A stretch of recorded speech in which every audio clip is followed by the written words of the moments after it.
I thought the best way to begin my short film was by looking at others and identifying their conventions. The 4 short films I decided to analyse were each of different genres, and by doing this I would be able to distinguish the general conventions of short films more easily. At this point, I still didn't know what my film was going to be about, and I hoped that looking at a variation of other films would prompt some ideas. All the short films I looked at consisted of one main character. I found short films also tended to have more minor characters, and my film conforms to this convention with the structure of my characters. That is, Julie and then her patients, who are the more minor characters. As Julie is the only developed character, the audience feel far more connected to her than any of the other patients, and she is the protagonist. By looking at existing short films, I realised it was common to use one or very few locations. For example, The Black Hole, which is based in an office, and Knick Knack, which is in a snow globe. I believe the purpose of this lack of characters and few settings is so it doesn't confuse the audience, as there is only so much that you can achieve in 5 minutes. The short films I looked at had different use of music. This suggests that there is no real convention. Craft is a music video, and therefore the music is the main focus, but Knick Knack only uses a catchy theme tune, as the focus is the animation. Alternatively, The Black Hole uses no music and instead heavily relies on sound effects. I chose to use my music in the background beneath the voiceover, which would be a more important feature. A friend and I worked together to create a score that plays throughout my film.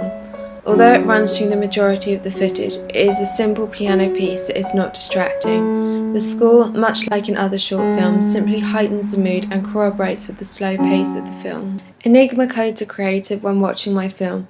These largely revolve around Julie and a question such as, why is she taking all those tablets? And what made her start taking the tablets?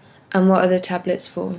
A convention of these short films is to include a title card at the beginning and credits at the end, something all of the short films I analysed had.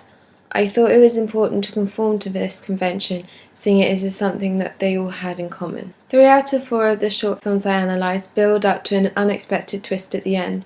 For example, The Man from the Black Hole getting stuck inside the safe.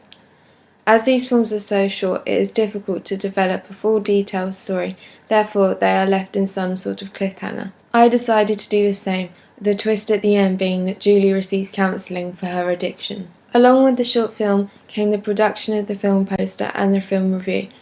I began with looking at existing film posters, although not for short films, full-length ones, as posters for short films are rarely produced due to them not being released at cinemas, therefore they don't need to be advertised.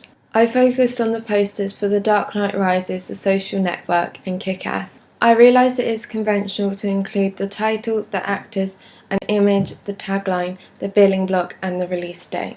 I stuck to these conventions when creating my poster. However, I included a rating and a quote, as well as not making the images as much of a focus as they are in Batman and Kick-Ass. I tried to link my poster with my film as best possible. For example, the notebook paper, the confidential stamp, and the photograph shots, which keep to the theme of the film. I looked at 3 reviews from Empire magazine. One, however, was from 2003 and was not totally relevant, but the other 2 were far more up to date. I copied the layout and presentation from the November 2012 copy, which is a review of Beast of the Southern Wild.